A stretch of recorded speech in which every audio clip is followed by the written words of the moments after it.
예수님 당시, 지금도 뭐 어떤지 모르겠어요. 그 당시에는 목자들마다 양들을 치는데 자기 양들이 다 있지요. 그 자기 양들은 자기가 다 이름을 붙여서 부르기도 하고 그렇게 친근감을 쌓습니다. 근데 그 양들을 몇몇 친한 목자들끼리 함께 모아가지고 한 우리를 만들어서 거기에다가 저녁에는 다 몰아넣고 한 사람 문지기를 둬서 지키게 하지요. 이제 그런 상황들을 배경에 있는데 그걸 이해를 하면 여기 말씀이 좀 이해가 잘 될 거예요. 그러니까 목자라면은 그 우리의 자기의 양이 있으니까 당당하게 문으로 들어가지 않아요. 근데 문으로 들어가지 않고 담을 뒤에서 넘어 들어가면은 절도요, 강도다. 그것은 불법자다 그 얘기입니다. 그 불법자는 뭐 용납이 안 되잖아요. 그건 인정이 안 되는 겁니다. 우리가 아무리 그럴듯하게 해도 불법을 범했다고 할 때에는 그건 인정이 안 되는 거예요. 세상에서도 법대로 하지 않으면 범법자가 되어져서 법의 처벌을 받지요. 하나님 앞에서 우리가 신앙으로 산다고 할 때에 우리의 신앙은 뭐냐? 말씀대로 사는 거예요. 구약에 이스라엘 백성이 사무엘에게 와가지고 사무엘이여 우리도 저 이방인들 같이 왕을 주시오. 사무엘은 마음이 상한 겁니다. 왜 저들이 지금 나 배척하는 건가? 자기가 지금까지 이스라엘을 다스리되 왕은 아니지만은 하나님의 말씀을 가지고 그것을 법으로 삼아서 가르치고 다스리고 재판하고 그래 왔는데 느닷없이 자기에게 와가지고 왕을 달라고 하니까 나를 배척하는가? 굉장히 서운했어요. 하나님께 기도하니까 하나님께서 야, 너 버린 게 아니고 나 버렸다고 그랬어요. 왜 그런가 하니까 이스라엘의 본래 왕은 하나님이십니다. 나라가 조직되어지는 것은 영토가 있어야 되고 국민이 있어야 되고 그 다음에 법이 있어야 돼요. 그래서 고대사 역사를 보면은 나라가 언제부터 정식으로 되어졌냐? 율령이 반포되어질 때 비로소 나라가 세워졌다 그렇게 말하지요. 그러니까 과거 고대사에 그 나라가 진짜 나라로서 시작을 하느냐 안 하느냐 그거는 어디에 항상 기준을 두는 거니까 율령이 반포되어야 된다. 나라의 법을 선포되어야 된다. 그래서 일본에도 거기에 뭐 나라가 시작될 때는 율령이 언제 선포됐냐? 우리나라도 역시 마찬가지고. 그래서 나라는 반드시 법이 있어야 돼요. 그게 다스리는 법이기 때문에. 근데 하나님께서 이스라엘을 이끌어내셔서 시내산에서 율법을 주셨잖아요. 십계명과 그 외의 율법들을 모세를 통해서 다 주셨잖아요. 그게 법입니다.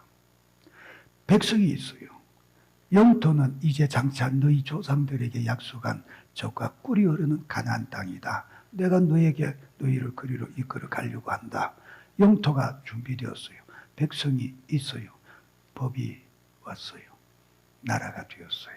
그럼 누가 다스린다? 하나님이 다스리는 거예요. 그래서 하나님이 왕이십니다. 그런데 그 왕권을 실질적으로 인정해드리고 그 실권을 인정해드려서 말씀에 순종하여 살 때에 진정 하나님의 백성으로서 하나님이 법으로 보장해 주시는 모든 것을 다 누리게 되어지지요. 법이라고 하는 것은 규제하기 위한 게 아닙니다. 그 법을 가지고 시행해 갈 때에 그 법을 지키는 자들에게는 나라가 그에게 모든 것을 보호해주고 보장해주게 되어져 있어요. 근데 그 법이 나쁘게 되어지고 나라가 국민들을 착시하니까 그게 문제지. 본래 성격은 그런 거예요. 기본은. 하나님께서 법을 주실 때에 그의 백성된 이스라엘을 착취하고 억압하고 범패스럽게 하고 부담스럽게 만들려고 주신 게 아니라고 말씀하셨잖아요. 신명기 10장에 보니까 뭐라고 그랬어요? 내가 너희에게 오늘날 너희 행복을 위해서 준 율례와 법도를 지켜 행하라고 그랬어요.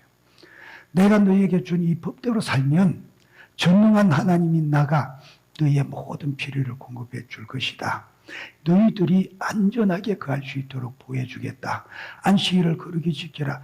저기 왜 저기 쳐들어오면 내가 막아줄게. 너희들이 정말로 내가 말한 대로 안식년을 지켜서 7년째 되는 해는 농사를 짓지 않을지라도 내가 그 전해에 갑절로 거두게 할 것이고, 그 다음에 너희들이 안전하게 지나고 난 뒤에 새롭게 파종할 수 있도록 그것까지 다 공급해 줄게. 말씀에 분명히 다 그렇게 말씀을 했어요. 근데 이스라엘이 그렇게 안 살았거든요. 하나님이 왕이셨어요. 그 하나님을 거부했다, 그 얘기입니다.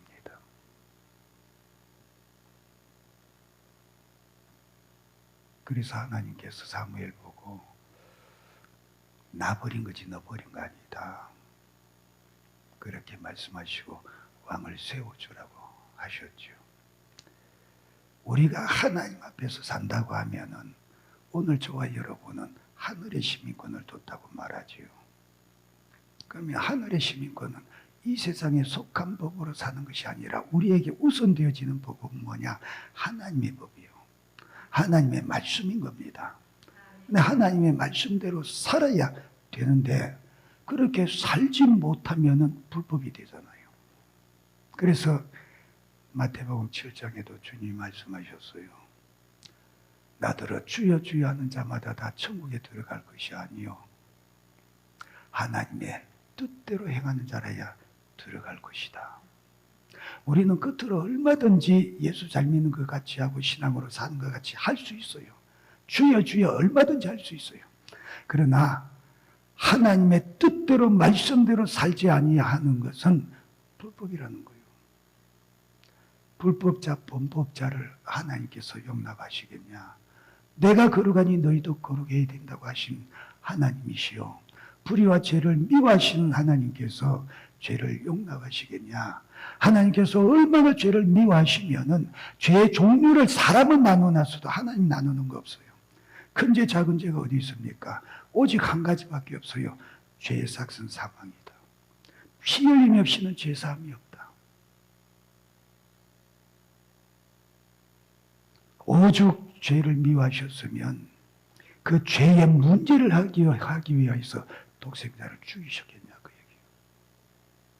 아니 어떻게 독생자 자기 자식을 죽이는 데까지 독하실 수가 있냐? 하나님은 죄를 그만큼 죄에 대해서 독하실 수밖에 없는 분이시다. 십자가 보혈을 가볍게 생각하고 저거 공짜니까 대수롭지 않게 생각하고 제발 그러지 마시라 그 얘기요.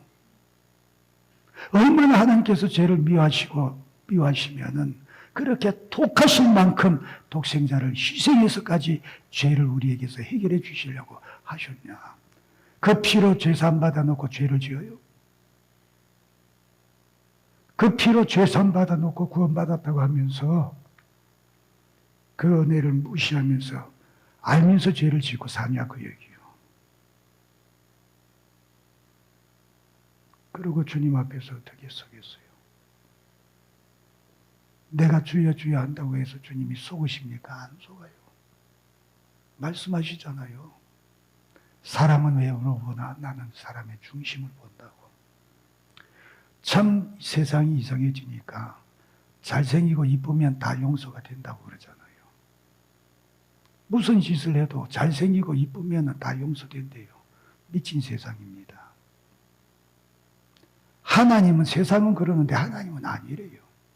나는 외모에 안 속고 외모 안 본다고 그러셔요. 중심을 보신다고 그러시죠. 저와 여러분의 중심이 주님 앞에서 이쁜 자 되고 잘생긴 자 되기를 바랍니다. 주님의 시선에는 그것밖에 안 보이니까 그래요. 우리는 썩어질 육신 때문에 썩어질 육신의 시선, 시각, 이것이 외모를 보니까 거기에 너무나 속고 사는 거 아닌가. 불법을 행하는 자 되지 않기를 바랍니다. 말씀대로 그대로 살려고 몸부림치세요. 몸부림치세요. 몸부림칠 때 하나님은 그것을 인정해 주셔요. 근데 목자는 당당하게 정문으로 들어가니까 문지기가 문을 열어주지요. 그럼 들어가서 어떻게 한다고요? 각각 자기의 양의 이름을 불러낸대요. 왜 그럽니까? 여러 목자들의 양들이 섞여 있잖아요. 섞여 있는 것을 자기 양을 어떻게 일일이 골라냅니까? 불러내는 거예요, 그냥. 근데 어떻게 그게 가능하냐? 양은 자기 목자의 음성을 알아듣고, 목자는 자기의 양을 알아요. 아는데 그럼 왜 부르냐? 다 섞여 있으니까, 어디 있는지 모르니까, 그냥 일일이 찾는 것보다 부르는 게 빠르니까, 그래서 불러낸다고 그러는 거지요. 근데 그렇게 이름을 각각 불러낼 때에 자기의 양들은 자기 목자의 음성을 알아듣고 나와 불러낸 그것들을 바라보고 앞장서서 걸어가면 양들이 그 목자를 다 따라간다고 그랬습니다. 근데 여기서 우리가 생각해야 될 게 뭐냐? 하나님과 나와의 관계가 뭘까? 여기서 지금 그걸 얘기하고 있거든요.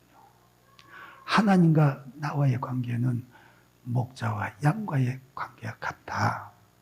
그럼 목자와 양과의 관계가 하나님과 나와의 관계라고 할 것 같으면, 그렇게 비유로 나에게 말씀해 주셨다면 목자와 양과의 관계가 어떠한가를 잘 생각해 보시라고요. 그것을 가장 깊게 이해하고 있었던 사람이 누군가니까 다윗입니다. 다윗은 자기가 어릴 때 목동이었잖아요. 목동으로서 부친의 양을 치고 있었어요. 그런데 목동으로서 양들을 쳐봤기 때문에 목자의 심정이 어떤가 알아요. 자기가 양을 칠 때 그 양에 대해서 가졌던 마음 자세가 어떤가를 아니까, 그러니까 하나님을 향하여서 나와 목자의 관계, 나는 그의 양이요 그는 나의 목자라고 하는 관계성을 가지고 고백을 하지요. 시편 23편에 우리가 아는 대로 여호와는 나의 목자시니 내게 부족함이 없으리로다. 하나님 나의 목자라고 고백할 때에 자기가 자기 양들에 대해서 가졌던 목자의 심정이 어떠한 것을 아니까, 하나님께서 나를 대하셔 주실 때마다 목자가 양을 진실로 자기의 양을 대하는 그 심정, 그 중심을 뜨겁게 느꼈다, 그 얘기지요. 여호와가 나의 목자가 되신다고. 왜? 내가 내 양에 대하여 했던 것과 똑같은, 아니 그 이상으로 나는 나의 양에 대해서 내가 목자로서 관심을 가지고 그들을 사랑하고 그들을 이끌어왔던 모든 행위 속에서 그들을 향하여 가졌던 진실됨을 가지고 있었지만은, 그러나 나는 인간이기 때문에 한계성을 가지고 해주고 싶어도 못 해주고 한계성이 있어서 능력이 못해서 안 되는 것이 있었지만은, 나의 하나님 여호와 천지저를 만드신 창조주 하나님, 전능하신 하나님께는 나에게는 정말로 부족함이 없으신 분이시다. 나는 인간의 한계성을 가졌기 때문에 내 양에게 부족한 면이 있을 수밖에 없지만은, 내 목자 되시는 하나님은 전능자시니 내게 진실로 부족함이 없으신 분이시다. 그것이 그의 심령에 진실하게 스며드니까 그는 시편을 통해서 그렇게 고백하는 거예요. 여호와는 나의 목자시니 내게 부족함이 없으리로다. 저와 여러분도 내 하나님으로 인하여 부족함이 없는 것을 누리는 자 되시기를 바랍니다. 영육 안에 풍성한 것을 마음껏 누리시기를 바라요. 우리가 육신으로만 사는 게 아니잖아요. 우리가 너무 육신에 속으면 안 돼요. 육신은 아무리 우대해줘도 70년, 80년 살다가 끝나버리고 말아요. 육신은 내 영혼에 대해서 전혀 신경도 안 쓰고 관심도 안 써요. 다윗도 하나님을 나의 목자라고 고백할 때에 그 목자로 고백하시는 그 하나님에 대해서 가장 큰 은혜를 뭐라고 고백합니까? 내 영혼을 소생시킨다고 그랬어요. 내 영혼을 소생시킨다고. 여호와는 나의 목자시니 내게 부족함이 없으리로다. 그가 자기의 이름을 위하여 내 영혼을 소생시키시는 도다. 다른 어떤 것보다도 육신적으로 그에게 축복하신 어떤 그 왕을 세우시고 권세를 주시고 능력을 주신 어떤 것보다도 하나님께서 내게 베푸신 가장 크신 은혜는 내 영혼을 소생시키시니. 그러니 인생이 뭐라는 것을 아는 겁니까? 사람은 영혼이다 그 얘기예요. 내 인생이란 존재 자체의 가장 큰 것은 뭐냐? 내 육체가 아니라 내 육체 속에 있는 하나님의 형상을 따라 지음받은 내 영혼이다 그 얘기입니다.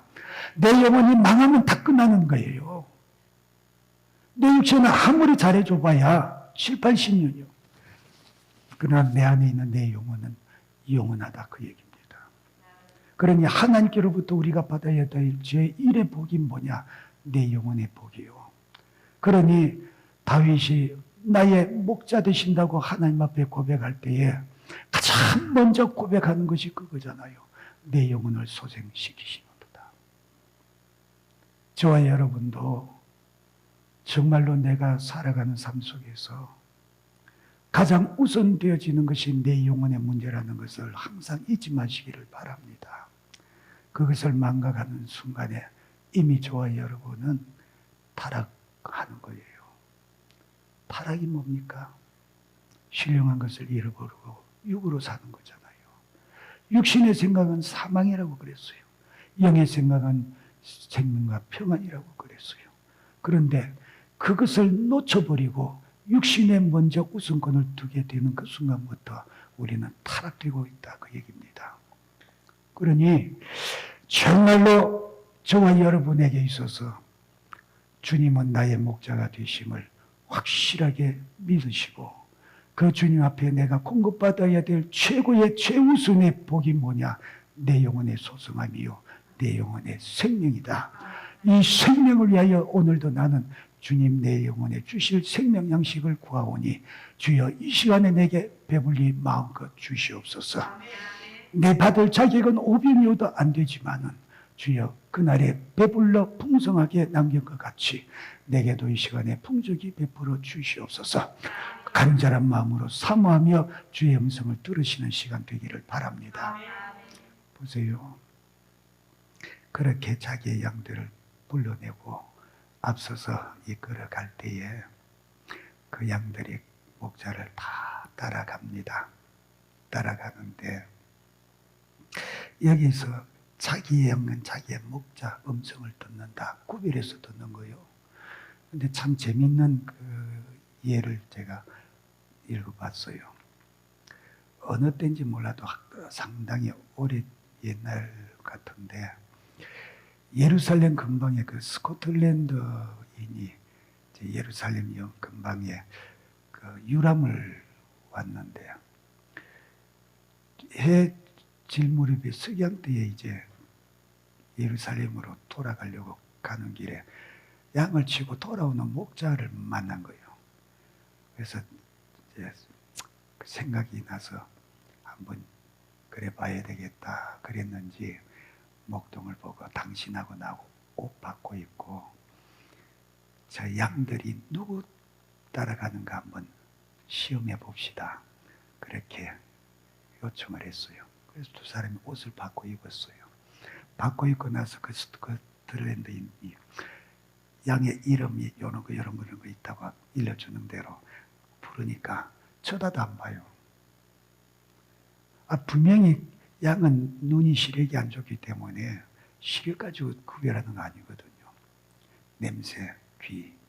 그러면 목동의 옷을 입었기 때문에 그 냄새가 있으니까 그렇게 따라올 줄 알았는데 불러도 쳐다도 안 봐. 근데 목동이 스코틀랜드인 그 사람 옷을 입고 부르니까 금방 매하고 따라가는 거예요. 왜 그럴까? 음성을 듣고 자기 주인의 음성을 구별했다 그 얘기입니다. 구별했다. 이것이 확실하니까 구별해서 따라가는 거예요. 자, 그러면 여기서 한 가지 생각해 보세요. 어떻게 해서 목자는 자기 양을 부르고 양은 자기 목자의 음성을 구별해서 알아듣고 안 속고 그게 따라갈까? 거기에는 목동과 목자 간에 그만한 친밀감이 있다는 겁니다. 친밀할 시간들이 있었다는 거예요. 교제의 시간이 있었다 그 얘기입니다. 그러니까 익숙되어져 있잖아요. 그럼 저와 여러분은 주님 음성이 얼마나 익숙되어 있어요? 주님이 내게 말씀하실 때 그 말씀, 그 음성과 세상이 나에게 달콤하게 속삭이는 그 음성 속에서 어느 것이 내 목자, 나의 주인의 음성이라고 확신하고 구별하고 그 음성을 따라갈 수 있을 만큼 주님과 친근하고 긴밀한 교제를 나누면서 그 음성에 젖어 있냐 그 얘기예요. 그 음성에 젖어 있고 그 음성에 익숙되어져 있냐 그 얘기예요. 익숙되고 친밀하게 되어지려면 그만큼 많은 시간을 접촉하고 많은 시간을 함께 해야 되지 않겠냐. 그런데 나는 얼마나 그러고 있어요? 얼마나 기도합니까? 얼마나 경건 시간을 가지면서 말씀을 읽으며 하나님 마음을 알고 하나님의 생각을 알고 하나님의 정신을 가져보려고 노력하고 있습니까? 아니, 접촉이 계속되고 친밀하게 함께 하는 시간이 길어야 그렇게 될 거 아니에요. 우리 처남이 자기 딸 참말로 낳은 지 얼마 안 됐을 때에 그때 젖먹이 때에 한 사건으로 그 딸에게 팍 꽂혔대요. 그때는 워낙 정이 많아가지고 자기 자식을 참 죽고 못 살 만큼 사랑하고 참 좋아하는 그런 타입인데 그런데도 그 딸에게 팍 꽂힌 한 사건이 있대요. 그게 뭔가 하니까 교회에 자기 엄마가 아이를 안고 갔는데 그 갓난쟁이 젖먹이 이 교회 안에서 막 뭐 하다가 그 아이에게 가까이 가서 자기 음성이 들리니까 아빠하고 거기서 팍 꽂힌 거예요. 지 아빠 음성이라 알아듣고 그냥 덥석 안겨오는 그것이 그냥 살아서 아니 다른 사람들 말도 다 있고 음성들도 있고 하는데도 아빠라고 아빠의 음성을 알아두고 덥석 안겨드는 그것이 너무나 좋았더라는 거예요. 왜 그럴까? 집에서 늘 듣던 음성이니까. 집에서 좋아가지고 끌어안고 안아주고 그러면서 거기에 익숙되어졌던 음성이니까. 근데 나는 그러하냐 그 얘기예요.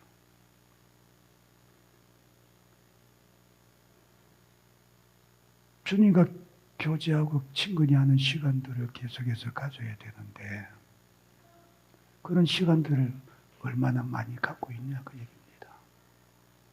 요즘 아이들이 참 어른 말 안 들어요. 부모 말 안 듣습니다. 왜 그래요? 그럴 수밖에 없잖아요. 왜? 세상에 나가서 부모와 떨어져 있으면서 세상에서 영향받고 세상의 친구들과 노늘고 그들과 친근하게 하는 시간들이 부모와 함께 있는 시간보다 훨씬 많잖아요. 부모야 뭡니까? 아침에 나올 때 잠깐 보고 종일 있다가 저녁에 들어가서 잠깐 보고 나머지는 전부 다 친구들하고 어울리고 세상과 어울리잖아요. 거기에 무슨 친미감이 있어요? 거기에 무슨 교훈이 있고 권위가 있고 거기에 무슨 엄함이 있어요? 옛날에야 농경사회니까 늘 같이 있을 때가 많지요. 가족들끼리. 그러니 부모에게 영향을 받고 부모에게 순종하잖아요. 엄한 것도 친밀한 거예요. 친밀한 가운데서 그 엄함이 통하는 겁니다. 근데 여러분은 얼마나 하나님과 친근하게 있어요?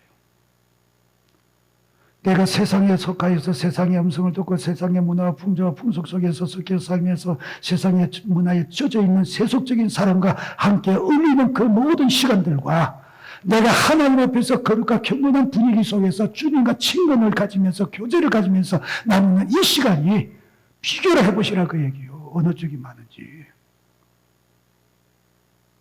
내 귀에 익숙되어져 있는 음성이 어느 음성입니까? 주의 음성이요, 세상의 음성이요. 그런데 어떻게 주님의 음성을 분별하여 따르겠냐 그 얘기예요. 무슨 수로? 내게 익숙된 게 그건데요. 사람의 습성이 그렇잖아요. 익숙한 것에 가까이 가지. 익숙한 것에 따라가지. 회개해야 돼요.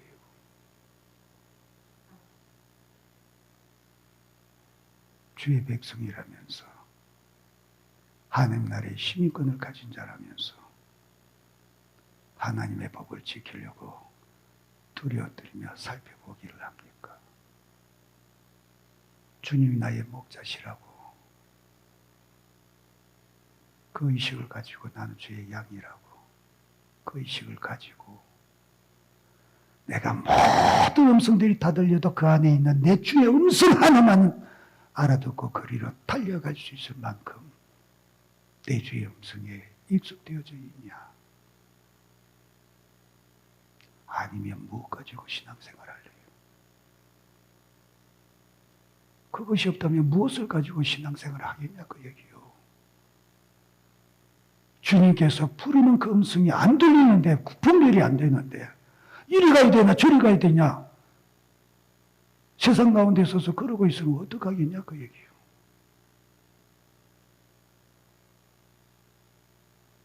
여호와는 나의 목자시니 이것이 진실로 저와 여러분의 고백이 되기를 바라요. 다윗같이 다윗의 수준에서 그가 부르실 때에 말씀하실 때에 그 음성이 분별되어 들려지고 그 음성을 따라 달려갈 수 있는 저와 여러분 꼭 되기를 바랍니다. 아니면 우리는 망해요. 왜? 도적과 강도밖에 더 만나겠어요. 우리를 죽이려고 하는 자들밖에 더 만나겠냐 그 얘기죠.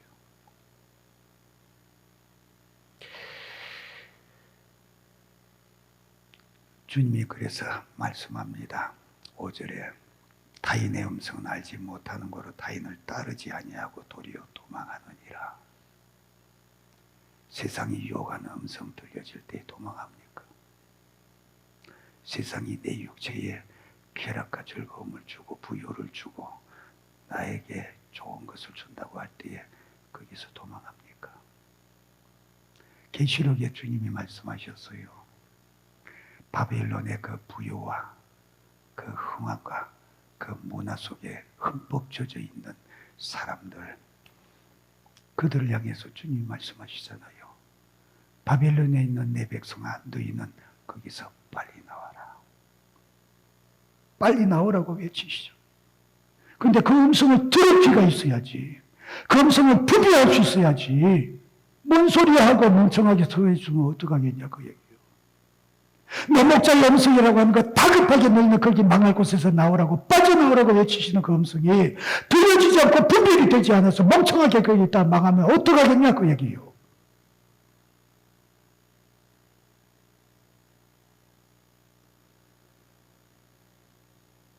주님은 말씀하셔요. 내 양이라면 내 음성을 듣고 타인의 음성이 들려질 때 도망친다고.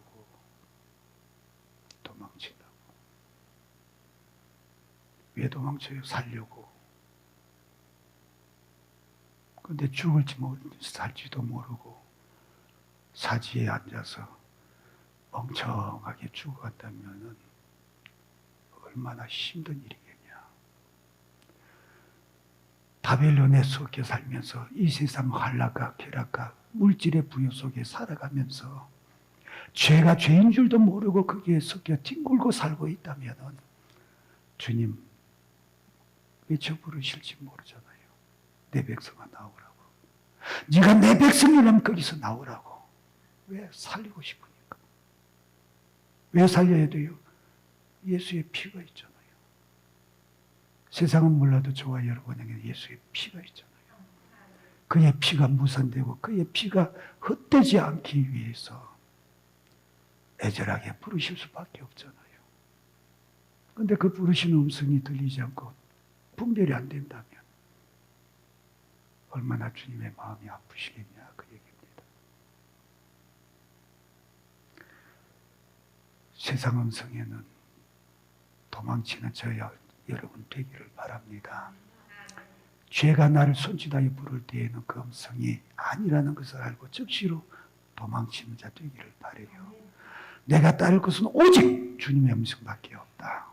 주여, 내게 주의 음성 분별할 수 있는 믿음을 주시고 내게 들려지는 사랑의 음성에 끌려가는 자가 되게 하옵소서. 아이의 자석에 착 달라붙는 것처럼 주님의 음성에 내가 끌려갈 수 있게 하옵소서. 저와 여러분의 믿음이 그와 같이 되기를 바랍니다. 그런데요,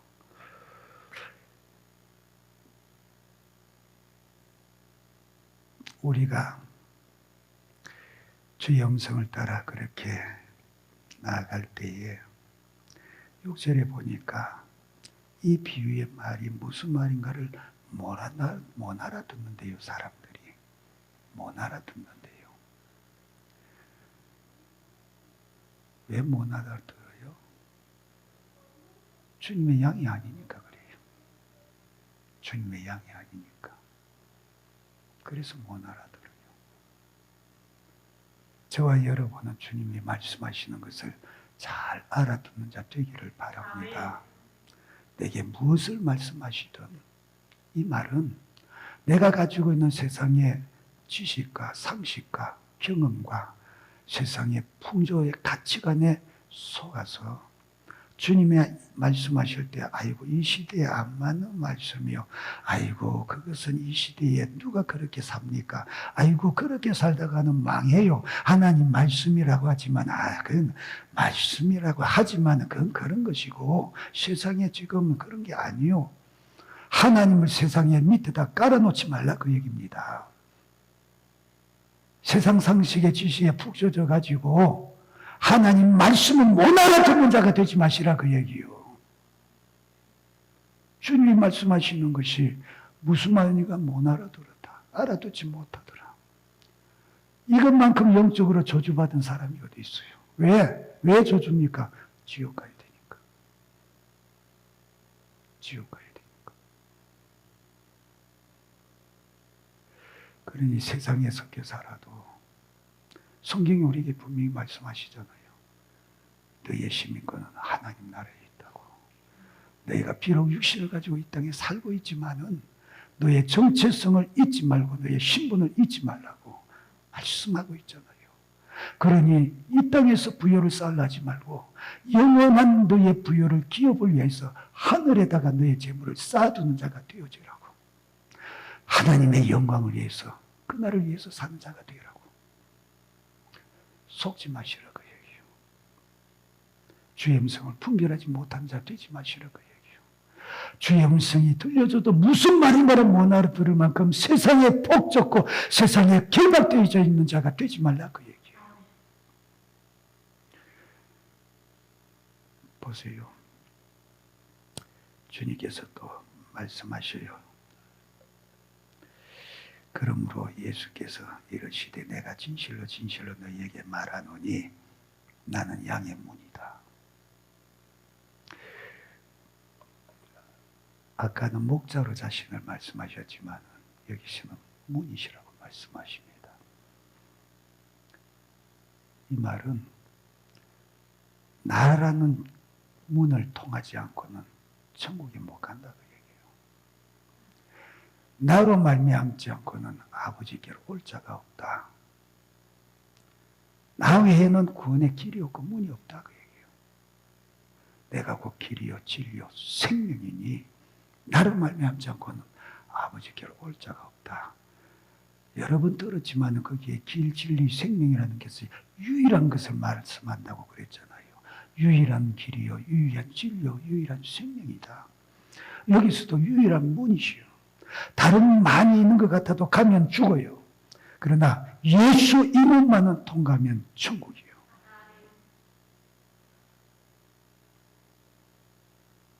그런데 세상에는 많은 문들을 만들어 놓고 여기에 들어가면 복이 있다고 말하잖아요. 예수에는 우리에게 구원 얻을 만한 다른 이름을 주신 것이 없다. 왜? 유일한 문이시기 때문에. 그런데 왜 그럴까? 왜 그럴까? 왜 유일하신 문이실까? 여기에서 나는 양의 문이다. 나는 문이다. 이다. 에고 에이미. 에고 에이미. 나는 뭐뭐이다. 그것이 뭐라고 그랬어요? 신성을 표현하는 표현이라고 그랬죠. 나는 스스로 있는 자다. 나는 존재 자체다. 지금 주님은 자리를 그렇게 또다시 나타내고 있어요. 그런데 왜 유일하신 분인가? 그 밑에 10절에 말씀을 합니다. 9절에도 말씀하고 있죠. 나로 말미암지 않고 말미암아 들어가면 구원을 받고 또 들어가며 나오며 꼴을 얻으리라. 10절. 도둑이 오는 것은 도둑질하고 죽이고 멸망시키려는 것뿐이요. 내가 온 것은 양으로 생명을 얻게 하고 또 풍성히 얻게 하려 합니다. 여기에 도둑이 오는 것은 죽이고 멸망시키려 한다. 마귀지요. 이건 틀림없는 마귀예요. 왜? 그놈은 우리를 끌고 어디로 갑니까? 지옥 가잖아요. 주님이 왜 하나님께서 지옥을 만드셨는가를 확실하게 말씀해 주셨지요. 이 불법을 행하는 자들아, 너희는 마귀와 그 사자들을 위해서 예비해 둔 영영한 불못으로 들어가라. 그것 보면 확실하게 하나님께서 왜 지옥을 만드셨냐?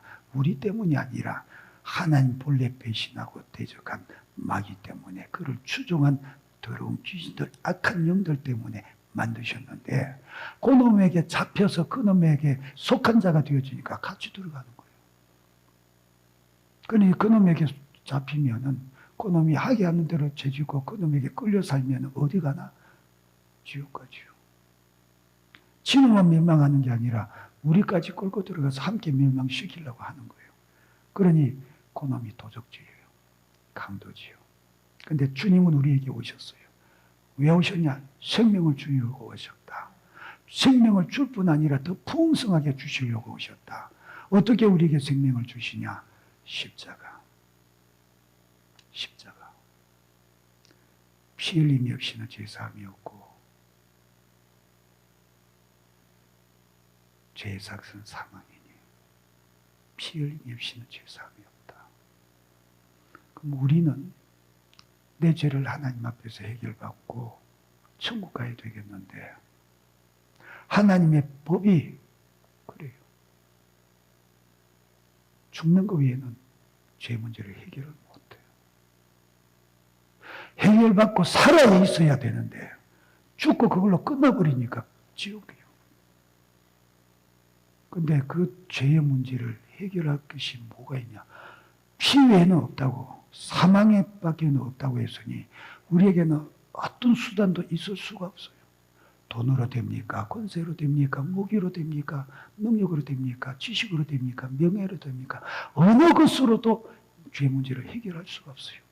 죄 문제는 오직 하나, 생명이요 피밖에 없다고 했으니까.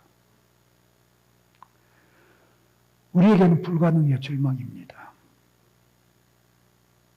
그런데 그거 해결해 주시려고 하나님께서 직접 독생자를 보내셨잖아요.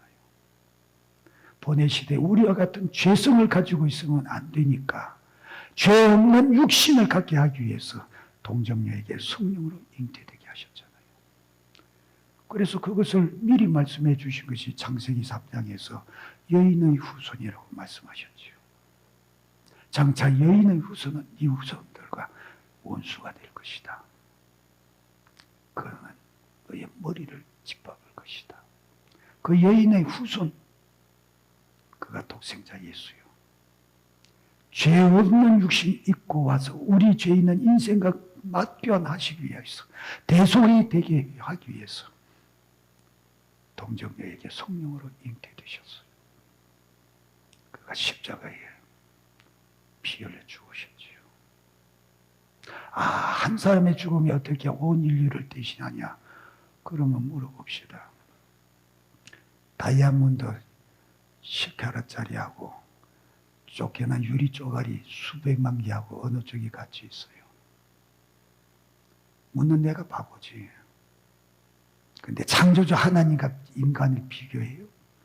창조주 하나님과 피조물인 인생을 비교해요? 비교 안 되잖아요. 그런데도 그가 우리를 위해서 십자가 죽어주셨잖아요. 그렇기 때문에 온 인류가 함께 다 죄사함을 받을 수 있을 뿐 아니라 우리가 살아가면서 또 죄짓고 또 죄짓고 또 죄지어도 그 죄를 들고 가서 늘 하나님 앞에 회개하면 그 죄까지도 싹 다 해결해 주시잖아요. 그 피의 은혜가 얼마나 크냐 그 얘기죠. 십자가에 죽으시기 위해서 대속제물 되기 위해서 오셨기 때문에 나는 너희에게 생명을 준다고 하시는 거예요. 살리시잖아요. 생명을 그렇게 주실 뿐 아니라 더 풍성하게 주신다. 어떻게? 그 생명을 얻고 난 뒤에 그 다음부터는 우리는 우리 주님의 것이 되어졌으니 나의 육신의 삶, 이 땅에서 살아가는 삶의 모든 것을 주님이 책임져 주시는 거예요. 우리의 필요를 공급해 주시지요. 그뿐이냐? 천국에서 영원한 부여를 우리에게 베풀어 주시잖아요. 그것 가지고 부족하다고 얘기할 사람이 있어요. 그거 가지고 모자란다고 항의할 수 있는 사람이 있어요. 얼마나 풍성하냐 그 얘기입니다.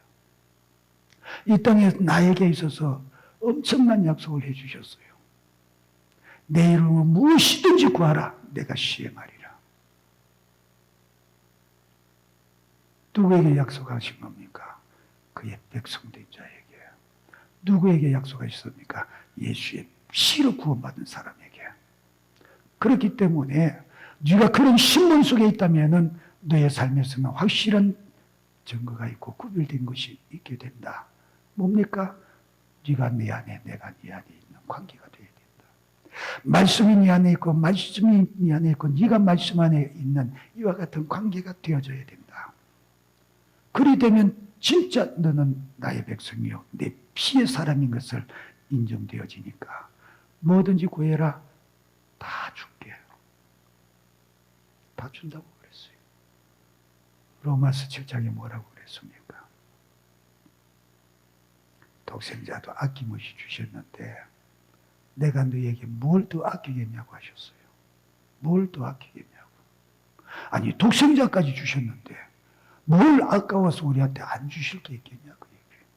그러니 무엇이든지 구하면 주시겠다고 했어요. 근데 나는 기도하는데 왜 안 주실까요? 죄 때문에 그래요. 육신 정욕을 위해서 쓰려고 구하면 그거 줬다간 망하니까 안 주시는 거예요. 그럼 왜 다 주신다고 했습니까? 앞에 잘 봐라. 말씀이 네 안에 네가 말씀 안에 거하면 주겠다고 했잖아. 그 말씀 안에 있고 말씀이 그 안에 있다면 주님 안에 있고 주님이 내 안에 계시는 관계가 된다면 그 사람의 생각과 마음과 정신과 모든 것은 예수와 동일할 것이다. 예수와 같은 정신이요 같은 마음이요 같은 심정을 가질 것이니 그가 구하는 것이 육신에 썩어질 것을 위한 것이겠으며 부귀 영화를 위한 것이며 죄짓기 위한 것을 구하겠냐? 아니다. 하나님 나라의 영광을 위해서 구하고 하나님 뜻에 맞는 것을 위해서 구하는 것 당연하지요. 그러니 다 주실 수밖에 없죠. 그런데 내가 구하는 거 잘 봐요. 사심 없이 자신을 살펴보시라고 얘기해요.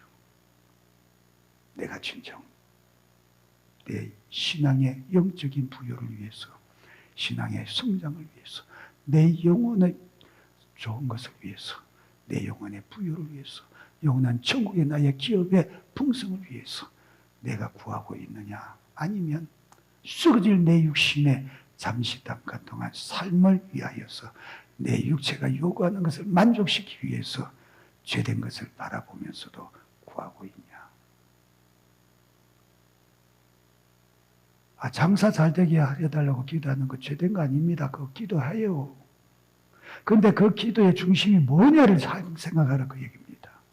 잘 먹고 잘 살고 호의호식하면서 남에게 뻥뻥거리면서 나 이만큼 잘났다고 그렇게 자랑하고 드러내기 위해서 그렇게 구하냐. 아니면 나 주님 돈 좀 벌게 해주세요.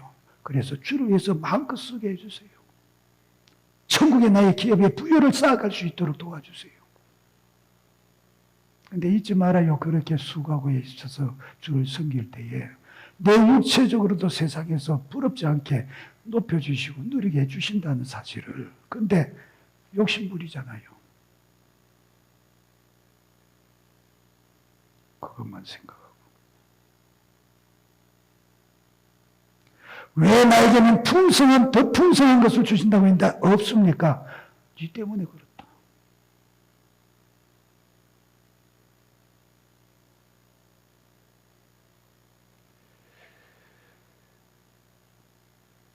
저와 여러분이 진실로 예수의 생명을 받은 자요, 구원 얻은 자가 확실할진대는 정말로 더 풍성하게 하겠다는 이 약속이 내 것으로 소유되고 누릴 수 있는 자가 되기를 꼭 바랍니다. 생명 가졌는데 내가 생명도 주고 더 풍성하게 주겠다고 하신 그 부여를 왜 못 누리냐 그 얘기예요. 왜? 마치 통장에는 수천억이 들어앉았는데 비밀번호를 몰라서 못 꺼내 쓰는 것 같이. 현금 카드는 주어졌는데 비밀번호를 몰라서 못 쓰는 것 같이. 왜 그렇게 가난하게 살아야 되냐 그 얘기예요. 내 심령이 그렇게 가난해져서 어떡하겠냐 그 얘기죠. 가장 귀한 것, 사람이 천하를 얻고도 제 생명을 잃으면 무슨 소용이 있겠냐 하신 그 생명 얻었어요. 천하보다 더 귀하고 풍성한 것을 얻었어요. 그런데 그 생명을 이 땅에 있는 동안에도 풍성함으로 부여하고 풍성하게 만들어주겠다고, 복되게 만들어주겠다고 약속하신 그것을 왜 내 것으로 누리지 못하고 살아야 되냐? 내가 네 안에, 네가 내 안에 있어라. 말씀이 네 안에 있게 하고 네가 말씀 안에 거하는 자가 되라.